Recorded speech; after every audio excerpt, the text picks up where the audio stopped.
right, hey everybody, it's EJ from iDesign.com. We're on the show floor at NAB. We're at the Maxon booth, and I'm here with a super talented designer here. We do a lot of 2D stuff, so We do. I love this girl right here, Devon Ko. And tell us a little bit about your start in design, where you've been at working, and You want the origin story. I want the origin story. Okay. Yeah, the Marvel. You want like fetus, or you want me to go from when I became Batman, or? Yeah, the Batman part would be Okay. good. Yeah. So my background is really in technology. I worked in Silicon Valley for a long time. I was an early member of the Dropbox design team. I worked on a large coding education platform. People in the back throw me off. Called Code Academy. There's so many people, and it's great. And so, I spent a lot of time in technology, and I love technology, and I was kind of on the product design side, right? So I was working really sort of like everything from sort of the inception of an app, so the strategy and the planning, all the way down to the actual execution. So some coding involved in that, but mostly designing the interface, understanding the testing and how people are using it, and so on, right? So I was really in that space for a long time, and I started to get a little bit tired of being more business than art. After a while, like product design is really, the end goal is people want to make money, right? They want to make a few bucks. Makes total sense, but I really got into art and design because I love art and design, I love to make stuff. I want it to have a purpose. I like having this sort of logical or technical element to it, but, end of the day, I still want to be kind of creating things from my heart. So I went on this, little mini, sort of like quarter life journey to try and find something else that's going to speak to me in that way. And, this is a little bit ahead, I think, of the design community picking up on 3D as an emerging technology. I found 3D, and it was something that I really just strongly connected with as being able to make things that felt like me. And of course there are tons of applications and implications, and it makes you marketable and blah, blah, blah. But fundamentally, at the very sort of root of it, I just loved it. I created something, and I got that rush of excitement, where your blood is electricity, and yeah, I made this, right? So from that point forward, I knew that was it. I knew that was what I wanted to pursue. And so I started to combine that with my work in design, right, my visual design skills, and try to kind of create things at the intersection. So a lot of my early 3D stuff is really kind of exploring nostalgia around technology and exploring some of those feelings that I had when I was a kid and like found technology and loved it, right? The glitches and the blue screen of death and like, so good, so good. And so that's kind of what led me here. Awesome. Yeah. Awesome. So you're using Cinema 4D. You're doing a lot of 2D stuff. 4D, yes. 2D stuff in there, like really cool styles. I saw the posters from your trip to Asia. Those were amazing. I love those. The gradients and stuff. So we both work in a similar space where we're dealing with a lot of people who are maybe 2D designers, but they want to take that jump into 3D. What do you think is, do you have any advice for someone from 2D? Because there's a lot of hesitance, that's such a daunting thing. Do you have any advice for those type of people?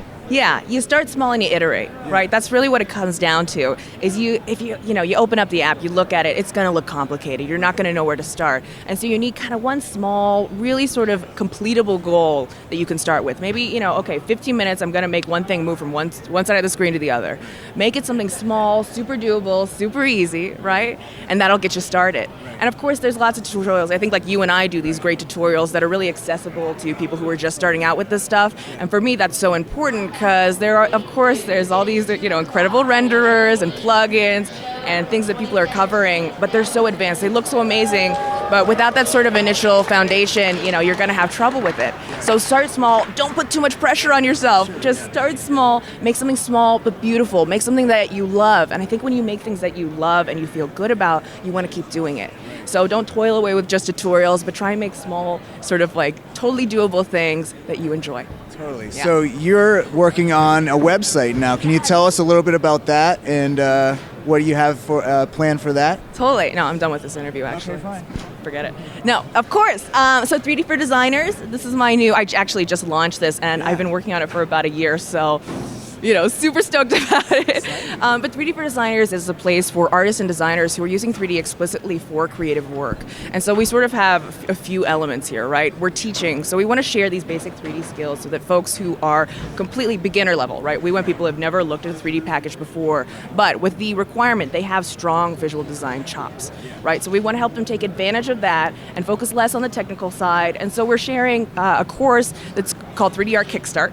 And it frames it in the context of design. So we have chapters like chapters like shape and form that really kind of focus on design principles and how we leverage those in 3D instead of like, okay, here you can make a shape and like whatever, like your basic cube and like the cubes and the throwing and the balls and the shininess, right? This is sort of like the typical stuff that we see in tutorials.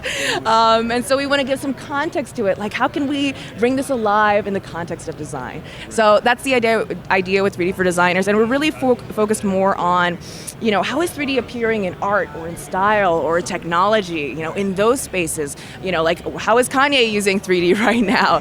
How is it influencing pop culture? Because there is this emerging aesthetic that is really kind of like floating up from the underground independent 3D artist world, right? And we actually see a ton of that on Instagram and the kind of the spaces that we hang out in. So we see both sides, right? We see this like highly polished cinema 4D technical sort of, like I made this for Marvel, or like I made this for insert gigantic company or studio here.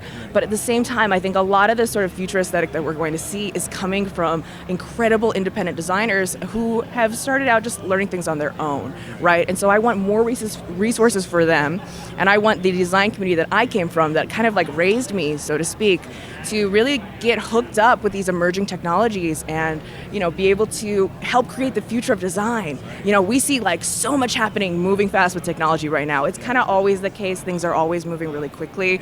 But to be able to have a hand in what the future is a really sort of valuable and long-lasting thing, right? And so that's kind of what I want to do.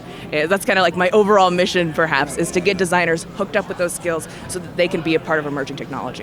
Yeah. I mean, just for me, just doing the 2D stuff, you see so many. You get plugged into like more Illustrator types, and like all the time people are using 3D. Like game designers, they're learning Unity and getting into 3D. So there's a lot of like the VR stuff now, like.